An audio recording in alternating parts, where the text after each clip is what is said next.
Laura, the name my husband Ethan used to call out so sweetly every morning, the name he whispered into my ear on long nights as if I was his whole world. But tonight, I heard my name in a different way. Not from his mouth, but from a secret conversation, in a cold, unfamiliar tone. I woke up in the middle of the night, the bed beside me cold. Ethan wasn't there. At first, I thought maybe he was in the bathroom or downstairs getting a drink. But as I was about to turn over and go back to sleep, a faint sound reached my ears. A whisper, low but clear in the stillness of the night. I sat up, my heart pounding. Ethan's voice, careful, controlled. But what sent a chill down my spine was the next sentence. She still doesn't suspect anything. My breath caught. It felt like an invisible hand had clutched my heart. That feeling, the one I had dismissed every time I saw Ethan hastily lock his phone screen when I entered the room, or when he dodged my questions about work, all of it rushed back, crashing over me like a wave. I quietly got out of bed, my bare feet touching the cold wooden floor. I followed the whispers to the door of his home office. A sliver of light peeked through the crack. I tiptoed closer, pressing myself against the wall, trying to hear more clearly. "Yeah, I've already transferred it, going as planned, almost done." My throat went dry. Transferred what? Going as planned? I could hear my heartbeat thudding in my ears. Then came the sound of footsteps. I panicked and rushed back to bed, pulling the blanket up over myself. A few seconds later, the bedroom door opened gently. Ethan walked in as if nothing had happened. I shut my eyes, steadied my breathing, and pretended I hadn't heard a thing. The mattress dipped beside me as he lay down. After a while, I could feel his steady breathing, calm, like everything was normal. But I knew that behind that calm facade, he was hiding something. And it had to do with me. The next morning, while Ethan was still asleep, I took my phone and quietly went into the kitchen. I had never really paid much attention to our finances. Ethan handled the bills, investments, savings. But today, I opened the banking app. My eyes scanned the recent transactions. The numbers danced before me.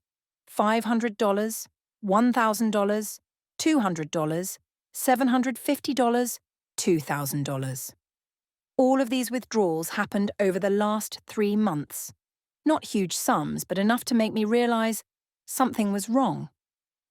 I gripped the edge of the counter, trying to steady my breathing. These weren't for bills or investments. The money was just gone. Behind me, a voice made me jump. "Checking the bank account this early?" I turned to see Ethan standing there, leaning against the doorway, rubbing his neck like he'd just woken up. He smiled, but the moment his eyes flicked to my phone, a flicker of tension crossed his face.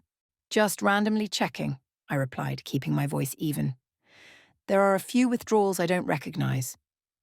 Ethan walked over, poured himself a cup of coffee, took a sip before answering casually.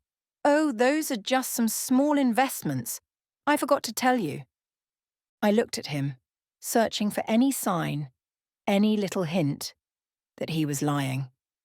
But Ethan had always been a great actor. I nodded, asking no more, but a different feeling was rising in me now. Not doubt, but a terrifying certainty. That evening I watched Ethan more closely. He was texting non-stop, always placing his phone face down. He stepped outside to take calls, whispering like he didn't want to be heard. And then, my chance came. Ethan stood up, said he was going to shower, and he did something he had never done before, left his phone on the table. I waited a few seconds, keeping calm before I picked it up. The screen lit up with a new message. Sender, Ilya Morrow. Message, just make sure she stays in the dark. Almost done. My hand tightened around the phone. My heart stopped. Ilya Morrow. Who was that? And more importantly, what did almost done mean? My whole body went cold as I set the phone back on the table. I could hear the water running in the bathroom, but in my head there was only one thought. Ethan wasn't just hiding something. He was actively plotting to deceive me, and whatever it was almost complete. I returned Ethan's phone to its place, my heart pounding like I had just stolen a forbidden secret. The words on the screen were burned into my mind. Just make sure she stays in the dark. Almost done. I had no doubt anymore. Ethan wasn't just keeping secrets. He was planning something against me, and it was almost finished. I stood up straight, steadied my breath, and quietly left the living room. The water was still running. That meant I had at least a few more minutes before Ethan came back. I had to act now. The next morning, Ethan behaved as if everything was perfectly normal. He smiled as he placed a cup of coffee in front of me, asking about my work with fake concern. I smiled weakly in return, trying not to let on that I knew the truth. "Laura," Ethan said, placing his phone face down on the table like always. "I think we should reorganize our finances a bit, just as a precaution. You never know what life might throw at us." I looked at him, my eyes narrowing. "What do you mean?" "We should consolidate our assets. If anything ever happens, it'll be easier to manage," he said calmly, though every word felt calculated. "I'll take care of all the paperwork. All you have to do is sign." I gripped my coffee cup, trying to stay calm. I had known this moment was coming. He was trying to manipulate me, to make it sound like a simple legal step, but I wasn't stupid. I smiled, nodding slowly. "Sounds reasonable. Can you show me the documents first?" I saw a flicker of surprise in Ethan's eyes. Maybe he hadn't expected me to agree so easily, but he didn't show much else. He just nodded and said, "Of course, I'll have them ready soon." Soon. I didn't wait for Ethan. As soon as he left for work, I called someone I trusted, Anna, my lawyer and best friend from college. I couldn't let Ethan win this game. I needed to protect myself before he made his move. As I told her everything, Anna listened silently. When I finished, she said only one simple sentence. "Laura, you need to move your assets immediately." I knew that. I'd been thinking about it all night. But hearing Anna say it made me even more sure. "We'll set up a trust," she continued. "Transfer everything of value into your name under it. Ethan won't be able to touch a cent." I nodded. "Do it." It took us less than 3 days to finalize everything. The apartment, savings accounts, investment shares. Everything was protected now. No matter how hard Ethan tried, he couldn't take anything from me. 4 days later, Ethan came home earlier than usual. He sat down in the chair across from me, his face full of importance. I knew the moment had come. "Laura," he began, placing a stack of documents on the table, "I think we need to have a serious talk." I stared at the pile of papers in front of me. I had already guessed what they were, and I was ready. "I want a divorce," Ethan said, his voice calm, as if he had rehearsed that line 100 times. I raised an eyebrow, showing no surprise. "Really?" There was a flicker of hesitation in his eyes, but he quickly regained his confidence. "I think it's for the best. We've grown apart. I don't want things to get more tense." I stayed silent for a few seconds, then slowly pushed the papers back toward him. "Before we talk about this, there's something you should know." Ethan frowned. "What is it?" I took a deep breath, looked him straight in the eyes and said, clearly, word by word, "I've already moved all of my assets." The air in the room instantly turned tense. Ethan froze, his eyes wide, his jaw tightening. "What?" "You can't take anything from me anymore," I continued, keeping my tone calm but firm. "Everything is legally protected. The apartment, the savings accounts, the investments, they've all been moved." Ethan was silent for a long moment. I could see the muscles in his face twitching, his hand clenching into a fist. He hadn't seen this coming. I smiled and slowly stood up. "You were right about one thing, Ethan," I said, my eyes locked on his. "No one can predict what's going to happen." He didn't respond. I knew he was calculating in his mind, but it didn't matter anymore. The tables had turned, and this time, I was the one in control. Ethan didn't say a word for a full minute. He sat motionless, still gripping the divorce papers he had just handed me. The anger in his eyes was unmistakable, but he was trying to suppress it, trying to appear composed, as if he still had control. But I knew the truth. He had nothing left to take from me. I stood up, gently adjusting the edge of my coat. If there's nothing else to discuss, I think we can end this conversation here. Ethan took a deep breath, as if trying to grasp for something to hold on to. Then he gave me a forced smile, but I caught the calculating look in his eyes. "We'll see each other in court, Laura," he said, his voice low and sharp like a blade. "And you won't get away with this easily." I smirked, meeting his gaze with a look of defiance. "Then go ahead and try." I walked out of the living room, a sense of triumph flooding through me. But I also knew the real battle was just beginning. 3 days later, I received a thick envelope from Ethan's lawyer. A formal divorce petition along with a long list of demands, half of all assets, including the apartment I currently lived in, 50%. Of all joint financial accounts, a monthly allowance because, according to him, I had caused him to sacrifice his career to build this marriage. I laughed out loud when I reached the last line. Ethan had never sacrificed anything throughout our marriage. I was the one carrying the financial weight. He had lost nothing, but he still wanted everything from me. I picked up the phone and called Anna. "We've got a problem," I said as soon as she answered. Anna chuckled softly. "Let me guess. Ethan's not backing down, is he?" "Of course not," I sighed, flipping through the stack of papers. "He wants half of my assets, the apartment, and he's even asking for support payments." Anna scoffed. "He actually thinks he has a shot." "No, but he's going to do everything he can to wear me down." "Well then, Laura," Anna said, her voice firmer now, "it's time we show him he picked the wrong opponent." 4 days later, Anna and I sat in her law office going over the entire case file. Anna set the folder down and crossed her arms. "He doesn't stand a chance." "Are you sure?" I raised an eyebrow. Anna nodded. "You transferred all your assets before he filed. Legally, he has no claim to any of it. And the support request? He has no grounds. Your income was always the primary one in the marriage." I let out a breath of relief. But before I could enjoy it, my phone buzzed, a message from an unknown number. "Be careful, Laura. Ethan doesn't play by the rules." I felt a chill run down my spine. 3 days later, I noticed something had shifted at work. At first, it was just strange looks from co-workers, a few whispers when I walked by. I thought maybe I was imagining it, until my assistant, Rachel, walked into my office with a tense expression. "There's something you need to see," she said, placing a printed sheet on my desk. I looked down. It was a post on an anonymous forum.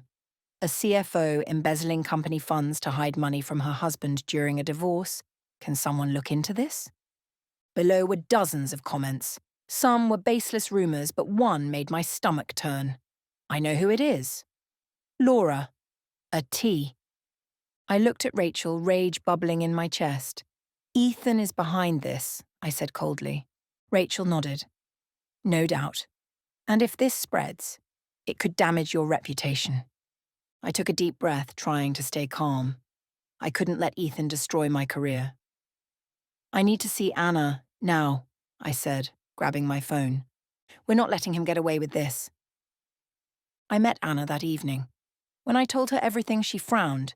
"He's trying to use character assassination," Anna said. "He wants you to lose your patience and make a mistake." "I won't let that happen," I said firmly. Anna nodded. "Then we fight back." I looked at her, my eyes blazing with determination. "Do you have a plan?" Anna smiled. "First step, we send him a legal cease and desist letter. If he spreads one more lie, we sue for defamation and intentional damage to your reputation." I felt a fire ignite inside me. Ethan thought he could tear me down with lies. He was wrong. I looked at Anna, a sharp smile on my lips. "Then let's begin." 3 days later, while I was sitting in my lawyer's office, Anna held a folder with a piercing look in her eyes. "What is it this time?" I asked, trying to contain my frustration at her serious expression. Anna slid a document across the table to me. "Ethan just filed a lawsuit accusing you of financial fraud." I froze. "What specifically?" "He claims you embezzled money from your joint accounts before transferring your assets," Anna continued, her tone calm but tense. "And it's not just him. There's someone else listed as a co-plaintiff. I opened the file, my eyes landing on a name I had seen before, Ilya Maro. A cold shiver ran down my spine. Ethan wasn't doing this alone, he had an accomplice. Who is Ilya? I asked, my voice dry. Anna crossed her arms. We've looked into him. He's known for creating fake financial documents. He's been tied to a few lawsuits, but no one's ever had enough evidence to charge him. I took a deep breath, flipping through the documents Ethan had filed in court. These numbers, these aren't my transactions, I snapped, furious. Anna nodded. That's what we suspected, but Ethan's trying to make it look legitimate. If we don't move quickly, this could get serious. I clenched my fists. Ethan couldn't win. I had come too far to protect myself, and I wouldn't let him ruin it all with lies. Can we prove these documents are fake? I asked. Anna gave a faint, sharp smile. Not only can we prove it, but we're going to turn it to our advantage. Anna immediately handed the case over to a forensic financial expert. A week later, she called me into her office. You're going to like this, she said, her eyes glinting with a rare hint of satisfaction. I sat down, waiting. Anna placed a new file in front of me. They made a major mistake. The transactions Ethan claims you made all have timestamps from before your financial account even existed. I blinked, my heart racing. What do you mean? Anna tapped on a page showing a list of bank statements. This account was opened in July, but in the documents Ethan and Ilya submitted, there are transactions from May. They were too confident and didn't double-check their data. I stared at the numbers in front of me. Then, slowly, a smile spread across my face. They just destroyed themselves, I whispered. Anna nodded. We're not only going to dismiss this accusation, we're going to sue them for defamation and presenting forged evidence in court. I took a deep breath, feeling a wave of excitement wash over me. Ethan had dug his own grave. 3 days later, I was in the courtroom again, tension thick in the air. I sat upright, eyes locked on Ethan, standing across from me. He was sharply dressed, tailored suit and all, but his face betrayed his unease. He was trying to appear confident, but I saw his hands gripping the edge of the table, fingers white from the pressure. The judge flipped through the documents in front of him, his eyes thoughtful before he spoke in a steady voice.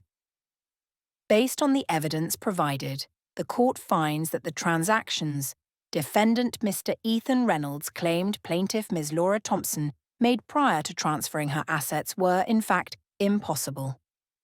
A brief silence swept through the room. I looked over at Ethan and saw the slight twitch in his eye, his jaw clenching. He knew what was coming. The judge continued. A forensic financial expert confirmed that these transactions were time-stamped before the plaintiff's account was even opened. This clearly indicates that the documents presented by Mr. Ethan Reynolds and his associate were fabricated. A wave of murmurs filled the courtroom. I heard Anna let out a quiet laugh beside me, and I couldn't suppress the surge of satisfaction rising in my chest. The judge tapped his gavel lightly. Due to the defendant presenting falsified evidence in court, in an attempt to defame the plaintiff, the court not only dismisses all of Mr. Reynolds' claims, but also orders him to cover the full legal costs of this case. I couldn't hide my smile as I saw Ethan's shoulders sink. He had poured everything into this lawsuit, convinced he could break me, but in the end, he was the one who had been destroyed. His attorney shot up. Your Honor, my client. The judge raised a hand, signalling silence. Furthermore, due to the deliberate submission of false information to the court, I am ordering an investigation into the legality of the documents submitted by Mr. Reynolds and his accomplice. This time, Ethan froze completely. He knew what that meant. This was no longer just a divorce case. If the investigation confirmed that he had intentionally forged documents to manipulate the legal process, he would be facing far more serious consequences. I sat still, saying nothing, simply watching as the realization slowly dawned in his eyes. Ethan had lost all leverage. Not only would he get nothing from me, he now stood to face real legal jeopardy. The judge brought the gavel down one final time. Court is adjourned. I stood up, adjusting my coat. Beside me, Anna flashed a victorious smile, a perfect knockout. Ethan remained frozen for a long moment, then turned and walked out of the courtroom. I could see the stiffness in his posture, his steps no longer confident. I slowed down, letting him feel my presence, letting him know I was still there, watching his defeat. He turned back, stared at me. I tilted my head slightly, smiling slowly. "Are we done here, Ethan?" He didn't reply. There was nothing left to say. He had lost everything. I stepped out of the courthouse, taking a deep breath. The air outside was fresh, a sharp contrast to the stifling tension in that room full of conflict. I had won. Not just a legal battle, but a long, grueling mental war with Ethan. A week later, Ethan's lawyer contacted Anna, trying to negotiate a deal to avoid the criminal investigation. We declined. Ethan brought this on himself, and I had no intention of helping him escape it. 2 weeks later, the rumours began to spread. Some of his former colleagues whispered about the case, about how he tried to cheat the system to win assets in a divorce. His company dropped him, and he lost the reputation he once had in the finance world. No one wanted to be associated with someone who tried to manipulate the law for personal gain. I heard he had to sell his beloved sports car to cover part of the legal fees. The luxury apartment he once lived in was also listed for sale. Everything he had tried to take from me, he ended up losing himself. I sat in my apartment on a quiet evening, sipping a glass of wine. My phone lit up with a message from Anna. "Congratulations, Laura. He's completely fallen apart." I smiled, set the phone down on the table, and looked out through the glass window. The city sparkled with lights, and I felt lighter than I had in a long time. I stepped into my apartment, embracing the quiet that filled the space. No more manipulative texts, no more late-night calls with Ethan's low voice threatening me. For the first time in months, I could take a deep breath without feeling the weight pressing on my chest. Victory hadn't come easily, but it came in the most meaningful way. I kept everything that was mine, while Ethan lost it all. A message from Anna lit up my phone. "Tonight we celebrate. No exceptions." I laughed and typed back simply, "Of course." 3 hours later, I walked into a high-end restaurant where Anna had reserved a large table. My close friends were already there, chatting and holding glasses of wine. As I entered, applause broke out, and Anna stood up, raising her glass toward me. "This is for Laura," she said, "the one who taught us all a valuable lesson. Never underestimate a smart woman with a plan." I laughed and clinked my glass against hers. The wine touched my tongue, smooth and rich with the taste of victory. Beatrix tilted her head at me, her eyes sparkling. "How does it feel knowing he has nothing left?" I set my glass down and smiled honestly, relieving. But more than anything, Beatrix nodded, her expression full of empathy. "You made it through, so what's next?" I took a deep breath, soaking in the atmosphere, the gentle rhythm of the city pulsing just outside the window. Nothing's holding me back now. No one else controls my life anymore. "Enjoy life," I said with a soft smile, "and never let anyone have that kind of power over me again." Everyone raised their glasses in agreement, cheering. I looked around the table, my friends, who had stood by me from the beginning, who had seen me hit rock bottom and then rise stronger than ever. After the celebration, I walked alone along the avenue, my heels tapping lightly on the stone pavement. Chicago at night had its own kind of beauty, the golden lights from tall buildings reflecting off the streets, creating a dreamy glow. A cool October breeze brushed past, bringing a crispness that kissed my skin. I pulled my coat tighter, not from the cold, but to savour every second of this freedom. My phone buzzed with a message from an unknown number. "This isn't over." I stared at the screen, then smirked. I didn't need to guess who it was. Without hesitation, I tapped the number and hit block. I was fully in control of my life now. No more Ethan. No more ghosts of the past haunting me. I still stood on my balcony gazing out at the glittering city lights that stretched to the horizon. The air tonight felt fresher, lighter, as if I had finally removed the weight I'd been carrying on my shoulders for so long. My story with Ethan had finally come to an end. I had won. But this victory wasn't just legal or financial. I had reclaimed myself. Some life lessons arrive in the harshest ways. I once believed Ethan was someone I could trust, someone I could build a future with. I ignored the warning signs, thought love and trust could conquer everything. I was wrong. Not everyone is who they appear to be. Even those we love most can betray us in ways we never imagined.